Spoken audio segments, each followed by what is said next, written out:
ఓం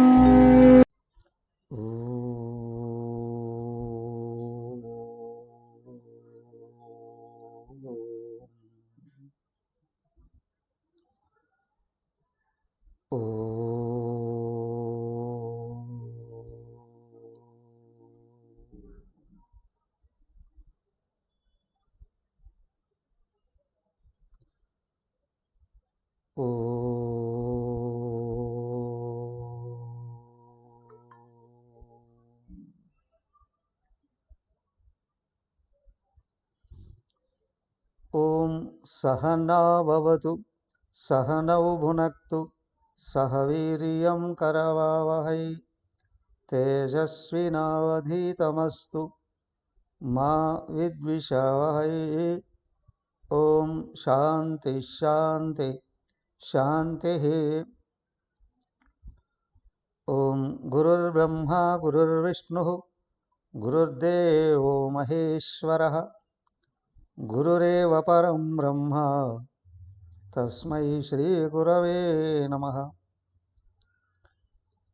ఓం పార్థాయ ప్రతిబోధితాం భగవతా నారాయణేన స్వయం వ్యాసేన గ్రథితాం పురాణమునినా మధ్యే మహాభారతం అద్వైతామృతవర్షిణీం భగవతీం అష్టాదశాధ్యాయినీం అంబ త్వామనుసందధామి భగవద్గీతే భవద్వేషిణీ.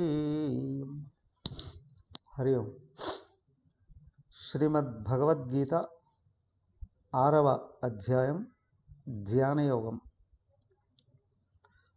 15వ శ్లోకం. ఎవరు చదువుతారు? నిన్న చదవని వాళ్ళు ఎవరైనా చదవండి.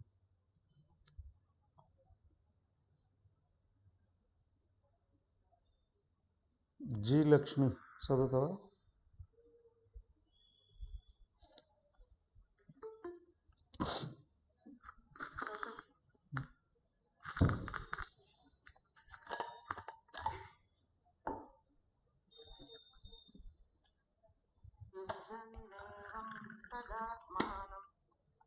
యోగీ నియతమానసః శాంతిం నిర్వాణ పరమా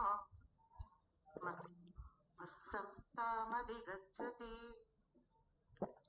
ఓకే, 14 వరకు చెప్పేసుకున్నాం. నిన్న 15వ శ్లోకం చెప్పుకున్నాం. యోగి నిరంతరం ప్రాక్టీస్ చేసే వ్యక్తి, మనసును నిగ్రహించడానికి నిరంతరం కృషి చేస్తూ ఉన్నటువంటి ఆయన. నియతమానస, మనసును నిగ్రహించుకున్నటువంటి వాడు, మనసును నిగ్రహించుకోవాలి అని ప్రాక్టీస్ చేసేటువంటి వాడు. సదా ఎల్లప్పుడూ ఆత్మానం ఏవం యుంజన్, తను ఈ విధంగా నిరంతరం కృషి చేస్తూ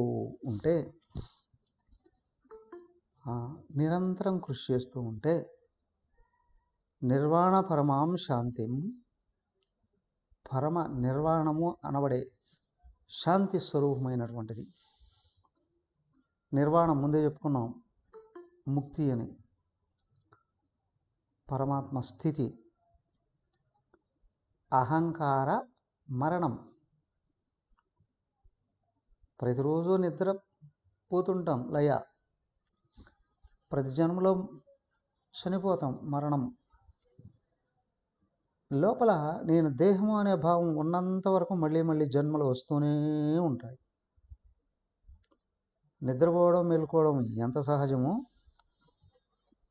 పుట్టడం చావడం అంత సహజంగా కొనసాగుతూనే ఉంటాయి. ఎప్పుడైతే నేను దేహం కాదు ఆత్మను కనుక్కున్నాడో అనుభవంతో దేహం నేననే భావం అయిన అహంకారం చచ్చిపోతుంది. అదే పరమ నిర్వాణం. ఇక్కడ మనిషి ఉంటాడా పోతాడా, దేహం పోవచ్చు పోకపోవచ్చు, కానీ అహంకారం చేస్తే నిర్వాణం, ముక్తి. మనిషి చనిపోయిన తర్వాత ముక్తిని కాదు, కనీసం చనిపోబోయే ఒక నిమిషం ముందైనా ఆత్మను అనుభవంతో అందుకుంటే ముక్తుడు అంటారు. చనిపోయిన తర్వాత అది వేరే లోకాలకు వెళ్ళడం. అలాంటిది ఏమిటంటే మత్ సంస్థాం, నా స్వరూపమైనటువంటిది. నా సంస్థ అంటే నా ట్రస్ట్, అది నా స్వరూపమైనటువంటిది. అది గచ్చతి, పొందడం అనేటువంటిది జరుగుతుంది. సో ఇక్కడ 11వ శ్లోకం నుండి 14వ శ్లోకం వరకు చెప్పబడినటువంటి విషయం ఏదైతే ఉందో దాన్ని నిరంతరం ప్రాక్టీస్ చేస్తూ ఉన్నటువంటి వ్యక్తి క్రమంగా మనసు శాంతించి పరమాత్మ స్వరూపం తెలుసుకొని అహంకారం కరిగిపోయి ఆత్మతత్వాన్ని అందుకొని పరమ శాంతిని పొంది నా స్వరూపుడవుతాడు. ఇది ముక్తి అంటే. ఈ 5 శ్లోకాలు అత్యంత ముఖ్యమైనటువంటివి. ఇక్కడ మొదటి 10 శ్లోకాలు ప్రిపరేషన్ చెప్పాడు. 5 శ్లోకాలు ధ్యానం చేసే విధానము, ధ్యానంలో పొందబడే అనుభవం కూడా చెప్పేశాడు. అయితే ఇక్కడ కొన్ని జాగ్రత్తలు చెప్తున్నాను. వ్యక్తి ధ్యానంలో కూర్చుంటూనే నేను ఆత్మతత్వాన్ని అందుకున్నా, నేను ఆత్మను తెలిసిందను చాలా మంది అంటూ ఉంటారు కదా. కొంతమంది నాకు ధ్యానంలో లైట్ కనిపించిందండి, ఆయన ఎవరో ఉన్నారు, సాయంత్రం అట్లాగా రోడ్లోకి వెళ్ళి కళ్ళు తెరిస్తే 100 కొలది లైట్లు కనిపిస్తాయి.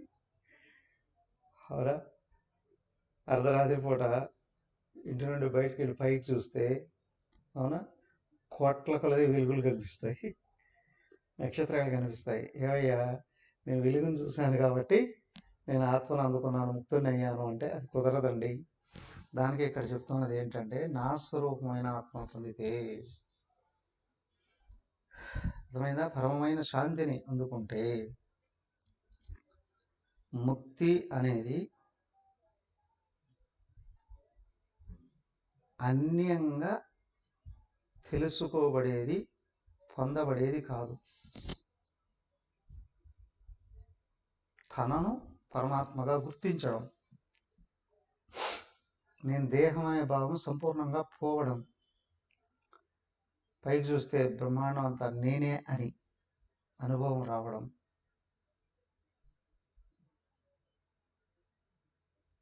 సమాధి స్థితి. సమాధిలోకి వెళ్ళడం కాదు, సమాధి కట్టించుకోవడం కాదు.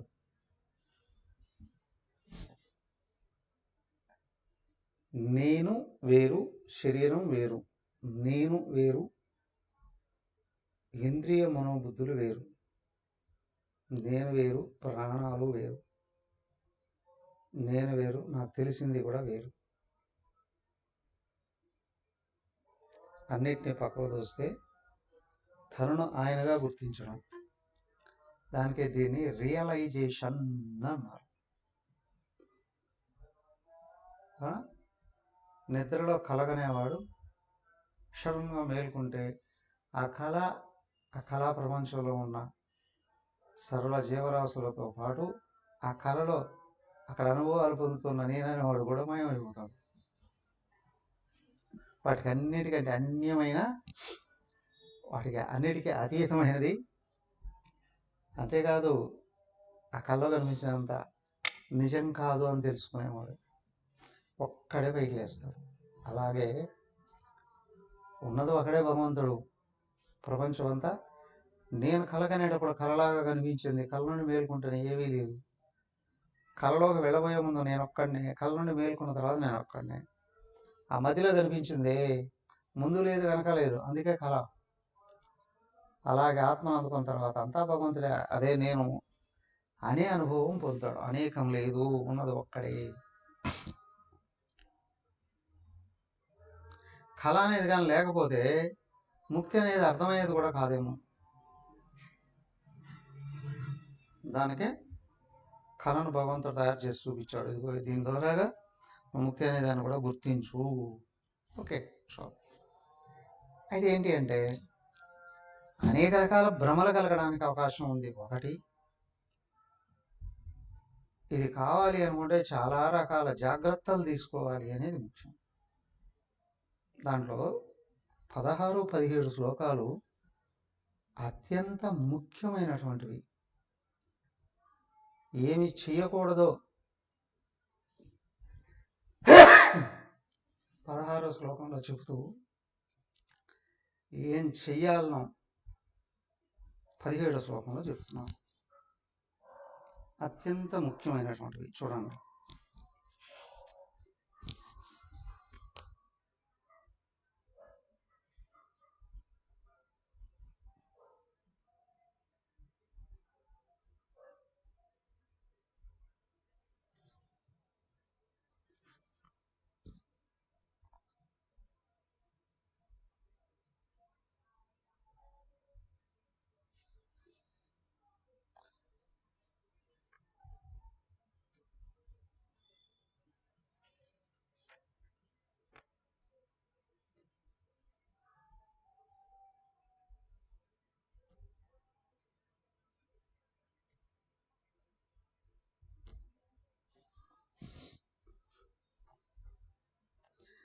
నాత్యశ్నతస్తు యోగోస్తి నచైకాంతమనశ్నతః నచాతి స్వప్నశీలస్య జాగ్రతో నైవ చార్జున.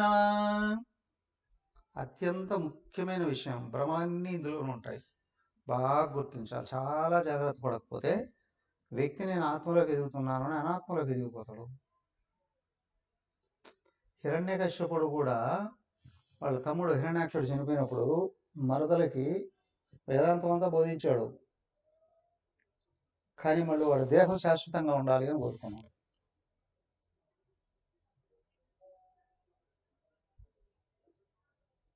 అలాగే ఇక్కడ కూడా ఏంటి అని అంటే, నేను కోరుకునేది నేను తెలుసుకునేది రెండు ఒకటే కాదా?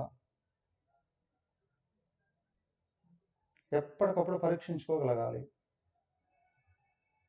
ఆత్మ అనుభవం అయినప్పుడు మనసు ఆగిపోతుంది, ప్రశాంతత కలుగుతుంది, ఏకత్వం గోచరించాలి.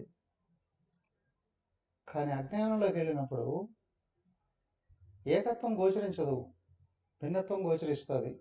అందులో తను అందరికంటే వేరుగా చాలా గొప్పవాడుగా భావించుకోవడం జరుగుతుంది. అశాంతి పెళ్ళుగుతుంది, ఈర్ష్య అసూయలు రగులుకుంటాయి, ఈర్ష్య ద్వేషాలు రగులుతాయి లోపల. ఈ తేడాని ఎప్పటికప్పుడు గుర్తించాలి. శాంతి ఉందా, అశాంతి ఉందా, ఏకత్వం ఉందా, భిన్నత్వం ఉందా, మనసు ఆగుతుందా, మనసు పరిగెత్తుందా? దానికి ఇక్కడ చెప్తున్నారు, అదిగో ఈ జాగ్రత్తలు తీసుకోకపోతే నువ్వు ధ్యానంలో ఎదగలేవు. నీ నిజరూపాన్ని, భగవత్ స్వరూపాన్ని గుర్తించలేవు. ఏం చేయాలండి? అది అశ్నత యోగ నాస్తి. మనిషి మేల్కొన్న తర్వాత నిద్రపోయాడు ఏదో ఒకటి చేస్తూనే ఉంటాడు. అవునా? మంచి పనో చెడు పనో కదా.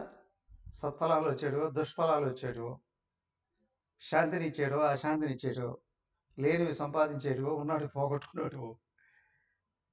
18 అధ్యాయంలో చెప్తాడు అక్కడ. మిశ్రమ అనేది సత్కర్మ, అసత్కర్మ, మిశ్రమ కర్మ, 3 రకాల కర్మలు చేస్తూనే ఉంటాడు ప్రతి ఒక్కడు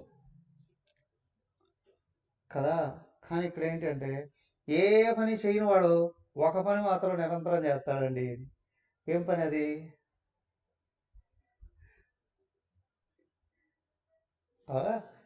అమ్మగారు చెప్పేవారు, ఇంద్రియాల్లో కళ్ళు 2 ఉంటాయి, ఒకటే చూస్తాయి. చెవులు 2 ఉంటాయి, ఒకటే వింటాయి. ముక్కులు 2 ఉంటాయి, 2 రంధ్రాలు ఉంటాయి, ఒకే పని చేస్తాయి. ఒకటి వదలడం, ఒకటి పేల్చడం చేయదు, ఒకటే చేస్తాయి. కానీ నోరు మాత్రం ఒకటే, కానీ ఇది 2 పనులు చేస్తుంది. ఎవ్వరు లేకపోతే లోపల వేస్తూనే ఉంటుంది, ఎవరైనా ఉంటే మెదడు తింటూ ఉంటుంది. దానికి దీన్ని డబల్ పిస్టన్ పంప్ అండి అంటారు. నీళ్లు కింద నుండి పైకి తోడుతుంది, పై నుండి కిందికి లాగుతుంది. 2 రకాలుగానే చేస్తూ ఉంటుందండి. దానికే దీన్ని అయ్యా మొట్టమొదట దీన్ని కంట్రోల్ చేసుకోవాలి. నోరు కంట్రోల్ కాకపోతే అన్ని సమస్యలు వచ్చి కూర్చుంటాయి. అవునా? దొరికిందంతా తినేవాడికి కామక్రోధాలు విపరీతంగా ఉంటాయి. ఫస్ట్ నీకు నిగ్రహం అనేది ఆలోచనలో కానీ వ్యవహారాల్లో కానీ మాటలలో కానీ నిగ్రహం రావాలి అని అంటే తినే విషయాల్లో నియమాలు ఉండాలి. ఇది తినాలి, ఇది తినకూడదు, ఈ సమయంలో తినాలి, ఈ సమయంలో తినకూడదు, ఖచ్చితంగా ఉండాలి. అది అశ్నతః యోగః నాస్తి. ఎక్కువగా తినేటువంటి వాడికి యోగం ఎప్పుడు కుదరదు. వెంటనే చెప్పాడు. అలా అని చెప్పి అనశ్నతః ఏకాంతం అనశ్నతః నా యోగ అయ్యా ఏమీ తినకుండా ఎండగట్టేవాడికి కూడా యోగం కుదరదు.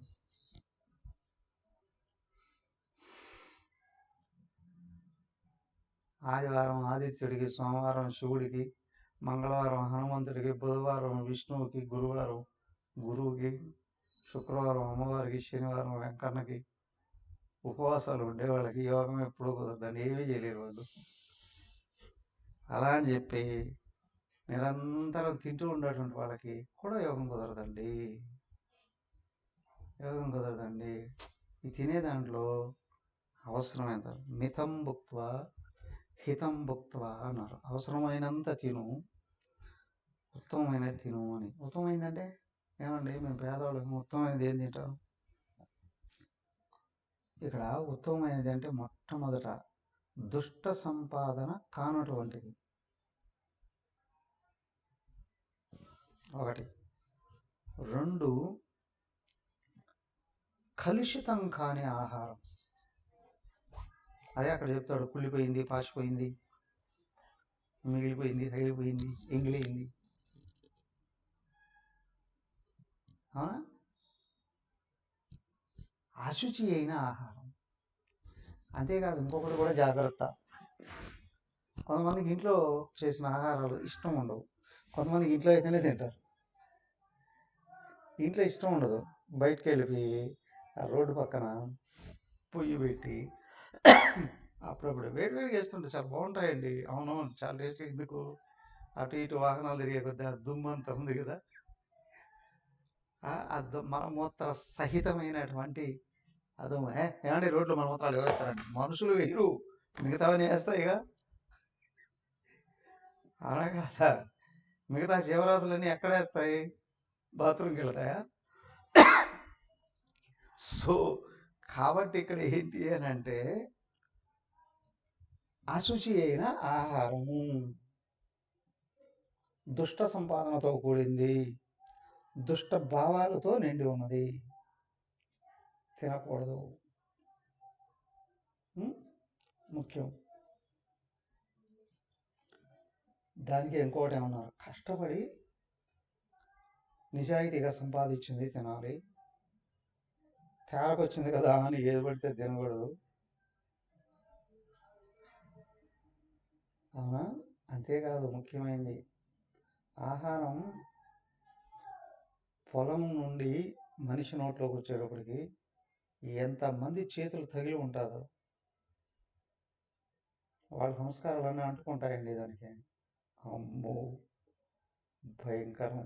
దానికి ఆహారాన్ని వండేటప్పుడు కూడా నామంతో ఉండండి. చక్కగా స్నానం చేసి ఉతికిన బట్టలు కట్టుకొని అవునా నామం చెప్పుకుంటాం. ఆల్రెడీ అప్పటికే పూజ చేసి ఉండి నామం చెప్పుకుంటూ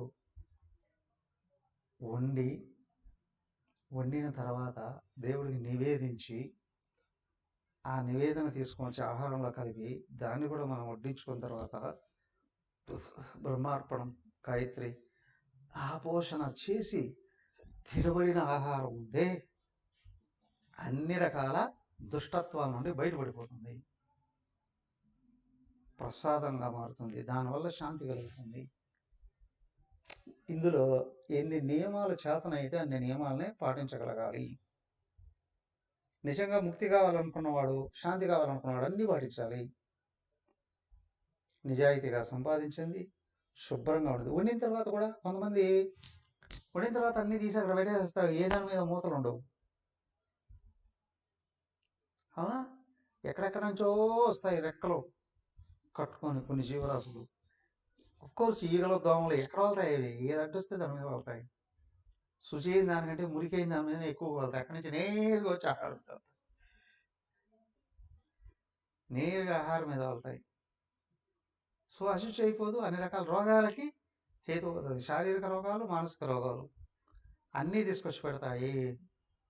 సో బాగా వండాలి, దేవుడికి నివేదన ఇవ్వాలి, చక్కగా మూతలు పెట్టుకోవాలి. అది కూడా ఆహారం వండిన తర్వాత 3 గంటలకు లోపల తినేసేయాలి.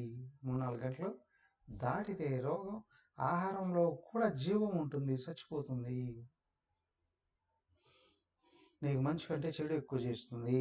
ఇదిగో ఇన్ని రకాలుగా పాటించాలండి. అవునా?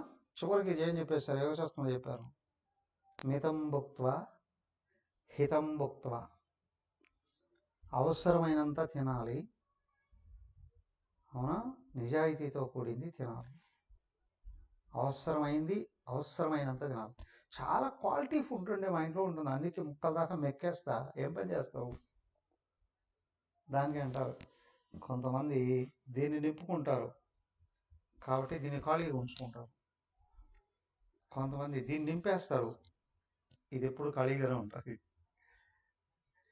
ఏది మనకు అవసరమో దాన్ని నింపుకోవాలని ప్రయత్నం చేయాలి. ఓకే. దెన్ రెండవది, నా అతి స్వప్నశీలస్య. కొంతమంది కళ్ళగంటూనే ఉంటారండి. ఇక్కడ ఏంటి అంటే అతి నిద్ర ఉండకూడదు అని. రెండోది వెంటనే చెప్పాడు, జాగ్రత్త హనయేవ అర్జున. అసలు నిద్ర పోరండి కొంతమంది. ఈ మధ్య మహాత్ముల పేర్లు కూడా వింటున్నాం కొంతమంది. అవునా? నాకు నిద్ర రాదు స్వామి.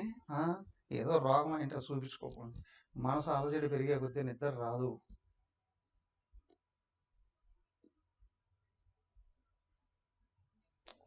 దేహానికి పనిచేసేదాన్ని బట్టి కనీసం మినిమం 4-5 గంటలైనా నిద్ర కావాలి. విద్యార్థులకి 6-7 గంటలు నిద్ర కావాలి. శరీరం అలసిపోయేటట్టు పనిచేసేవాడికి 7-8 గంటలు నిద్ర కావాలి. కనీసం 4 గంటలైనా నువ్వు నిద్రపోకపోతే దేహం ఎట్లా కూలవుతుంది? దానికి 4-5 గంటలు సాధపడకుండా నిద్రపోతాడు. అస్సలు నిద్ర పడదంటే ఖచ్చితంగా రోగమే అది. మరి యోగులు అండి, వాళ్ళు నిర్వికల్ప సమాధిలో ఉంటారు, తినకుండా 6 నెలలు ఉంటారు. నువ్వు ఉంటావా? 3 పూటలు తింటామండి. సో మనసు శరీరం పనిచేయకుండా ఉన్నవాడికి మనసు అలసటకు గురవుతుంది, నిద్ర రాదు. శరీరం అలసిపోతే నిద్ర వచ్చేస్తుంది వెంటనే, మనసు అలసిపోతే నిద్ర రాదు, అలజడికి లోనవుతుంది. కాబట్టి జాగ్రత్తగా ఉండగలగాలి. దానికి అతి నిద్ర, అసలు నిద్ర లేకపోవడం, అతి ఆహారం, అసలు ఆహారం తీసుకోకపోవడం 2 ప్రమాదకరాలేనండి. ఇందులో ఇంకొక విషయం కూడా చెప్పారు. అతిగా తినడము అని అంటే కేవలం నోటితో తినడమే కాదు. అవునా? ఈ మధ్య సెల్ ఫోన్లు వచ్చిన తర్వాత అందులో జియో వాడు పుణ్యమా అని స్టార్ట్ అయింది. 24 hours నెట్, ఇంటర్నెట్లో. దాంట్లో ఏం చేస్తున్నారు, 24 గంటలు ఫోన్ తింటూ ఉంటాడండి. చిన్నపిల్లలు ఎప్పుడూ పిచ్చోళ్ళు అయిపోయిన వాళ్ళు చాలామంది కనిపిస్తున్నారు. అవును, అప్పుడు టీవీని అనేవారు, ఏ ఛానల్ చూడాలని తెలియ ఊరికే తిప్పుతూ ఉంటాడండి. అలాగే ఇప్పుడు ఫోన్ పట్టుకున్న రీల్స్ తిప్పుతూనే ఉంటాడు. అర్థమైందా? ఇది కూడా అతిగా తినడమే. కళ్ళతో తింటున్నావు, చెవులతో తింటున్నావు, నోటితో తింటున్నావు. నోటితో ఆహారాలు తింటావు, కళ్ళతో రూపాలు తింటావు, చెవులతో శబ్దాలు తింటావు. ఇవి కూడా కంట్రోల్ కావాలండి. అది అస్సలు నేనేం చూడండి, ఏం వినండి, ఎందుకు బతకడం? సో మహాత్ములతో పోల్చుకోకూడదు. వాళ్ళు ప్రపంచ పరిధిని ఎప్పుడో దాటేశారు, ముక్కులు అయిపోయారు. వాళ్ళతో మనం పోల్చుకోకూడదు. ఇప్పుడు మనం ఏది అవసరమో అది తెలుసుకోవాలి, ఏది అవసరమో అది చెయ్యాలి, ఏది అవసరమో అది తినాలి, ఏది అవసరమో అది చూడాలి. అవసరమా అనవసరమా, ఇష్టమా అయిష్టమా, ఇష్టమా అవసరమా, ఇది గుర్తించి నడుచుకోగలగాలి. సో అదొకటి. రెండోది, నిరంతరం చూస్తూనే ఉండడం, నిరంతరం వింటూనే ఉండడం కూడా లోపల మనసును అలజడికి లోన్ చేస్తుందండి, శాంతి రాదు. ఇంకొకటి, అతిస్వప్నశీలస్య జాగ్రత్త నైవ అర్జున అంటే, కొంతమంది నిరంతరం కలలుగంటూ ఉంటారు. ఆయన చెప్పాడండి, అబ్దుల్ కలాం గారు, కలలుగనమని. ఇక్కడ నిద్రపోతూ కలలుగనము కాదు చెప్పింది, చక్కగా ప్లాన్ చేసుకొని దాన్ని ఫుల్ఫిల్ చేసుకో అని.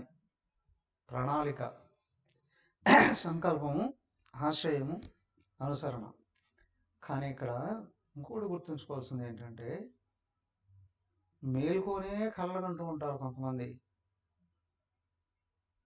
వాళ్ళు ప్రాక్టికల్గా ఏమీ చేయరు, అది కూడా తప్పే అన్నారు. అట్లాంటి వాళ్ళకు కూడా మనశ్శాంతి దొరకదు.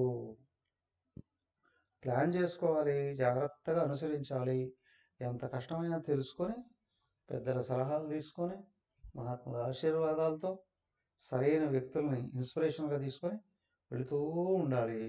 కానీ ఏదో ఊహించుకుంటే వచ్చేస్తుంది నాకు అనుకుంటే ఏది రాదు. నువ్వేం చేస్తే అదే వస్తుంది. కొంతమందికి పుట్టుకతోనే వచ్చేస్తాయండి, పూర్వజంలో తయారు చేసి పెట్టాడు. ఓ ఇద్దరు వ్యక్తులు ఫ్రెండ్స్ ఇల్లు కట్టుకుందాం అనుకున్నారు. ఒకడేమో 6 నెలల్లో కట్టేశాడు, ఇంకొకడు 6 ఏళ్ళైనా పూర్తి కాల. అదేంటండి, ఇద్దరు ఫ్రెండ్సే, ఇద్దరు ఒకే జాబ్ చేస్తున్నారు, ఎట్లాగా అంటే, ఒకడు ముందే డిపాజిట్లు చేసి పెట్టుకున్నాడు గోల్డ్ అంతా. మొదలు పెడితేనే డిపాజిట్ ఓపెన్ చేశాడు, అవునా, తీసుకొని ఇల్లు కట్టేశాడు. ఇంకొకటి ఏమీ లేదు, అప్పులు చేయడు. ఎంతమంది ఇస్తారు, ఎవడు ఇస్తాడు అప్పులు? చేతిలో ఏమీ లేదండి, ఇల్లు కట్టాలనుకున్నాడండి. ఇద్దరికి స్థలాలు ఉన్నాయి, అఫ్ కోర్స్. సో కాబట్టి ఇక్కడ ఏంటంటే, కొంతమంది పూర్వజంలో అన్ని తయారు చేసి పెట్టేస్తారు, ఇక్కడి నుంచి వచ్చేస్తుంది. కొంతమంది పూర్వజంలో ఏం చేయకంటే ఇప్పుడే చేసుకోవాల్సిందే.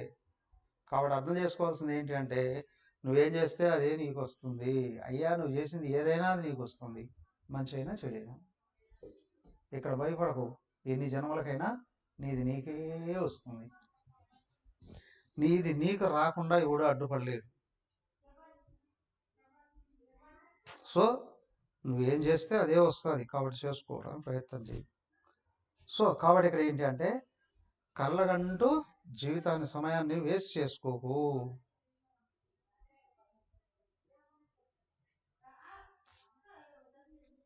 అవునా? అలా అని ఇంకోటి ఏంటంటే, జీవితంలో ప్లాన్ చేసుకొని కానీ ముందుకు వెళ్ళకపోతే వ్యక్తి ఎక్కడున్నాడు అక్కడే ఉంటాడు. విచారణాదేవ కైవల్య అంటాడు యోగ వాసిష్టంలో. అయ్యా, నువ్వు మొట్టమొదట ప్లాన్ చేసుకొని అనుసరిస్తూ ప్రతిరోజు ముందుకెళ్తున్నావా, వెనక్కి మంచి చేస్తున్నావా, చెడు చేస్తున్నావా, ఇవన్నీ లోపల పరిశీలించుకుంటూ సరిదిద్దుకుంటూ ముందుకెళ్తేనే వెళతావు. ఏం ఆలోచించకుండా ఊరికే పని చేసుకునేవాడు పశువులాగా అయిపోతాడండి. దానికే అంటారు, కుక్క నిరంతరం పరుగులు తీస్తూనే ఉంటుంది, కానీ దానికి రెస్టే లేదు, కానీ ఏమీ ఆదాయం ఉండదండి. నిమిషం తీరిక లేదు, దమ్మిడి ఆదాయం లేదండి. అలాగా బతకూడదండి. సో చక్కగా ప్లాన్ చేసుకొని ఆచరిస్తూ, పరిశీలించుకుంటూ, సరిదిద్దుకుంటూ ముందుకెళ్ళగలగాలి. ఓకే, దాన్నే నెక్స్ట్ శ్లోకంలో ఇదిగో చెప్పారు చూడండి. యుక్తాహార విహారస్య యుక్తచేష్టస్య కర్మసు యుక్త స్వప్నావబోధస్య యోగో భవతి కే దుఃఖః. యుక్త ఆహార విహారస్య, ఆహారము విహారము నియమబద్ధంగా ఉండాలి. యుక్త చేష్టస్య కర్మసు, చేసే పనులు కూడా నియమబద్ధంగా ఉండాలి. యుక్త స్వప్న అవబోధస్య, నిద్రా మెలకువలు సమంగా ఉండాలి. అలాంటి వాళ్ళకి దుఃఖ యోగ భవతి. దుఃఖ దుఃఖాలను నశింపజేసే యోగం భవతి లభిస్తుంది.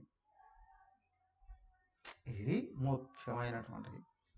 సో ఆహారం విహారం, ఆహారం ఏం తినాలో తినాలి. డాక్టర్ దగ్గర డైటీషియన్ దగ్గరికి వెళితే చెప్తాడు, అయ్యా నీ దేహానికి ఆహారాలు పనికిరావు, ఈ ఆహారాలు తింటే నీ రోగాలు పెరుగుతాయి, అదిగో ఈ ఆహారం తింటే రోగాలు పోతాయి అంట.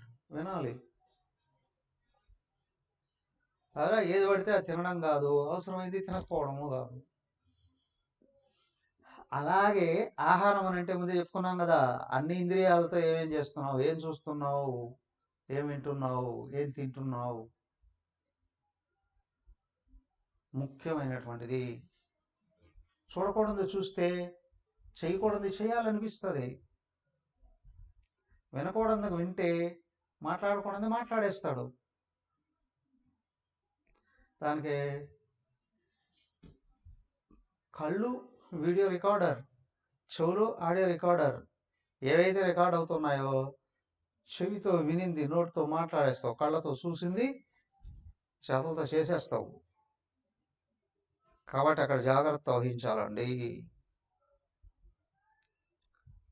సో అన్ని ఇంద్రియాలలోనూ నిషిద్ధమైన విషయాలు స్వీకరించకూడదు, అనవసరమైన విషయాలు జోలికి వెళ్ళకూడదు, అవసరమైన విషయాల్ని తెలుసుకొని స్వీకరించాలి. దానికి ఏకాంతం మనస్సునత, చేయవలసిన పనులు చేస్తూనే ఉండాలి. దానికి ఇక్కడ ఏంటంటే యుక్త ఆహార విహారస్య, విహారం వ్యవహారం.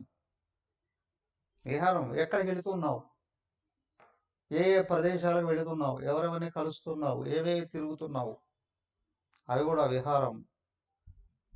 ఒకటి తెలుసుకోవడం, రెండు వ్యవహరించడం, రెండు జాగ్రత్తగా ఉండాలి. అలాగే ఇంకోటి ఏంటంటే యుక్త శ్రేష్టస్య కర్మసు, పనులు అనవసరమైన పనులు నిరంతరం చేసేవాడు అవసరమైనట్టు మర్చిపోతాడు. అవసరమైనటువంటివి చేయాలి అంటే జాగ్రత్తగా, అనవసరమైన వాటి జోలికి వెళ్ళకూడదు. బాగా గమనించుకోవాలి. మా అబ్బాయి రాత్రింబవులు చదివాడండి, కానీ ఫెయిల్ అయ్యాడండి. ఏం చదివావురా? నవల్స్ చదివాడండి. లేదా మ్యాథ్స్ ఎగ్జామ్ ఉంది, తెలుగు చదువుకున్నాడండి. కదా, ఏది అవసరం ఏదైనా అవసరం. చదవడం తప్పు కాదు, కానీ ఏం చదవాలనో అది చదవాలండి. ఈ మధ్య కనిపిస్తున్నాడు పిల్లలు చాలా ఏకాగ్రత చదువుతూ ఉన్నట్టు కనిపిస్తుంది. వాళ్ళకంటే పెద్దవాళ్ళేగా తల్లిదండ్రులు, వాళ్ళు కూడా గమనిస్తారు ఏం చదువుతున్నాడా, చాలా ఇష్టంగా చదువుతున్నాను. చూడు సోషల్ మీడియాలో కనిపిస్తుందిగా, తల్లి చూస్తూ ఉంటే ఒకరోజు చదువుతున్నాను పాప, కాలేజ్ పాప, టక్కుమని లైట్ ఆఫ్ చేసింది, ముఖం వెలిగిపోతుంది ఇక్కడ. అవునా, తల్లి లైట్ ఆఫ్ చేస్తే ముఖం ఎట్ట వెలుగుతుంది? ఆయన ఎవరో అంటున్నాడు, మా ఆవిడ రాత్రిపూట ఒక్కోసారి బెడ్షీట్ కప్పుకుంటే బెడ్షీట్ లోపల నుంచి ఒక లైట్ వస్తూ ఉంటుందండి, ముఖం వెలిగిపోతుంటుందండి. బెడ్షీట్ తీసుకుంటే ఆయన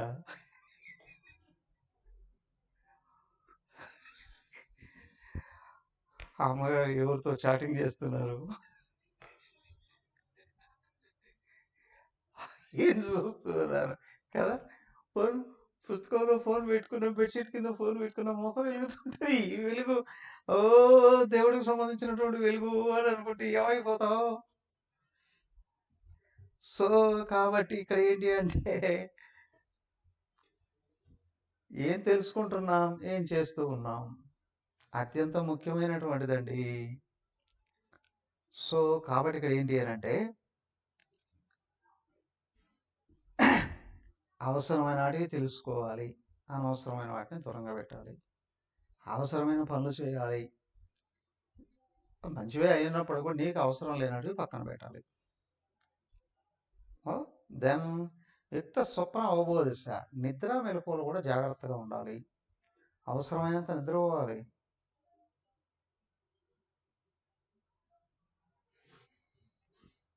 ఒక పిల్లాడు వాళ్ళ అమ్మా నాన్నకి సమస్య, వాడిని తీసుకొని సార్ ఏంట్రా సమస్య అంటే, జనరల్గా ఏంటంటే మా వాడు 10 గంటల దాకా లేయడండి అంటారు. కానీ వాళ్ళ సమస్య ఏంటంటే మా వాడు 3 గంటలకే లేస్తాడండి. 3 గంటలకే నిద్ర లేస్తాడండి. 3 గంటలకు లేచి ఏం చేస్తారా? జపం చేసుకుంటా, తులసి చెట్టు నీళ్ళు పోస్తా, తులసి చెట్టుకు పూజ చేస్తా, అవునా, ధ్యానం చేసుకుంటా. తర్వాత జాబ్ లేదండి. ఇవన్నీ చేస్తే జాబ్ వస్తుందా? భక్తిగా చేస్తున్నాం. జాబ్ కొరకు అవసరమైన నాలెడ్జ్ని ప్రిపేర్ అయ్యి దానికోసం అలర్ట్గా ట్రైనింగ్ తీసుకోగలగాలి.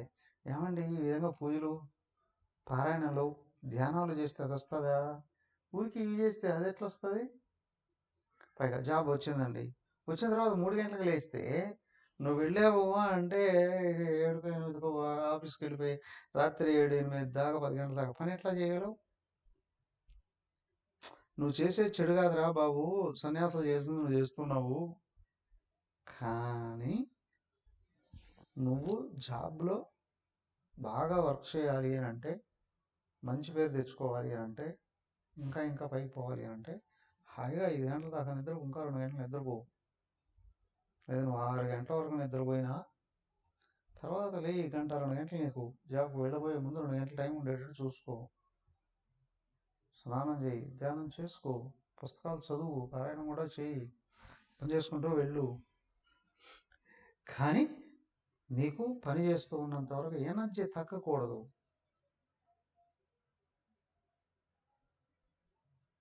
ఎనర్జీ తగ్గకూడదు. కొంచెం చదువుకునే పిల్లలైనా కాలేజీకి వెళ్ళాల్సిన 10 నిమిషాలు ముందులేస్తారు, 5 నిమిషాలు స్నానం చేసి పరిగెత్తుకుంటూ వెళ్ళిపోతారు. రోజంతా ఏముంటుంది ఆల్రెడీ, ఆ పరుగులు ఎట్లా ఉంటాయో కాసంతా రోజంతా అట్లాగే ఉంటుంది. దానికి కొంచెం అర్లీగా పడుకోవాలి. 10 గంటల తర్వాత మేలుకోకూడదు, పడుకోవాలి. అప్పుడు నువ్వు 5 గంటలకు లేచిన నీ పనులన్నీ చక్కగా చక్కబెట్టుకోవచ్చు, అన్నీ చేసుకోవచ్చు. అంటే యుక్త స్వప్న అవబోధస్య. ఎప్పుడు మేలుకోవాలి, ఎంతసేపు మేలుకోవాలి, ఎప్పుడు పడుకోవాలి, ఎంతసేపు పడుకోవాలి. దీంట్లో అత్యంత ముఖ్యమైనది, కొంతమంది పడుకుంటారు కానీ 3-4 గంటల దాకా నిద్ర రాదు, అలజడితో ఉంటుంది, ఏదో ఒకటి కెలుకుతూనే ఉంటుంది. దాన్ని ఇక్కడ ముఖ్యంగా చెప్పింది, మనసును చెదరగొట్టేటివి, అనవసరమైనవి ఎక్కువగా కళ్ళతో చెవులతో స్వీకరించకు. అలాగే కళ్ళగంటూ పడుకోకు. కళలు రావడం ఎవడో ఆపలేడు కానీ నువ్వు కళ్ళగంటూ ఉన్నావురా అంటే ఏమీ సాధించలేవు. రాత్రి పగలు కళ్ళగంటూ ఉన్నారంటే జీవితంలో ఏమీ సాధించలేవు. సో కాబట్టి ఏంటి అంటే ఈ విషయాల్ని చాలా జాగ్రత్తగా గమనించుకో. ఒక నోటితోనే కాదు, అన్ని ఇంద్రియాలతోనూ అవసరమైనది, ముఖ్యమైనది, మంచిదైనది స్వీకరించు. అలాగే పనులు చేసేటప్పుడు అవసరమైనవి చేయి, మంచి పనులే చేయి, పనికిరానవి వదిలేయి, చెడు వదిలేసేవి, చెడు సహవాసాలు వదిలేసేయి. అలాగే చక్కగా అవసరమైనంత నిద్రపో, ఒట్టి కలలుగంటూ కూర్చోకు, పనులు చెడగొట్టుకొని మేలుకొని ఉండకు. ఇలాగా టైం టేబుల్ వేసుకొని ఇన్ని గంటలకు లేయాలి, లేచిన తర్వాత గంట వరకు మేల్కొన్నంత వరకు ఏం చేయాలనో టైం టేబుల్ వేసుకొని అదే ప్రకారం నడిచేటువంటి వాడికి యోగం లభిస్తుంది, మన స్వాధీనం అవుతుంది. స్కూల్కి వెళ్తే ఉంటుందండి టైం టేబుల్, నీకు ఉండాలి. నిద్ర లేచినప్పటి నుంచి టైం టేబుల్, ప్రతి ఒక్కడికి తన టైం టేబుల్ తనకు ఉండాలి. ఎప్పుడు లేయాలి, లేచిన తర్వాత పడుకునేంత వరకు ప్రతిరోజు టైం టేబుల్ ఉంటే ఆ టయానికి ధ్యానం చేసుకోవాలంటే ధ్యానం చేసుకుంటే, జపం చేసుకోవాలంటే జపం చేసుకుంటే, చదువుకోవాలనుకుంటే చదువుకో, పని చేయాలనుకుంటే పని చేస్తావు. సో నిత్యం నువ్వు వేసుకున్న ప్రణాళిక ప్రకారం నడుస్తున్నావంటే శరీరం స్వాధీనం అవుతుంది, ఇంద్రియాలు స్వాధీనం అవుతాయి, మనసు స్వాధీనం అవుతుంది. ఆపి ధ్యానంలోనూ కూర్చోవడానికి, యోగాన్ని పొందడానికి అవకాశం దొరుకుతుంది. అన్నిటికంటే ముఖ్యమైనటువంటిది దుఃఖాలని దాటేస్తావు, క్రమంగా దుఃఖాలని అధిగమిస్తావు, అనుకున్నది సాధిస్తావు.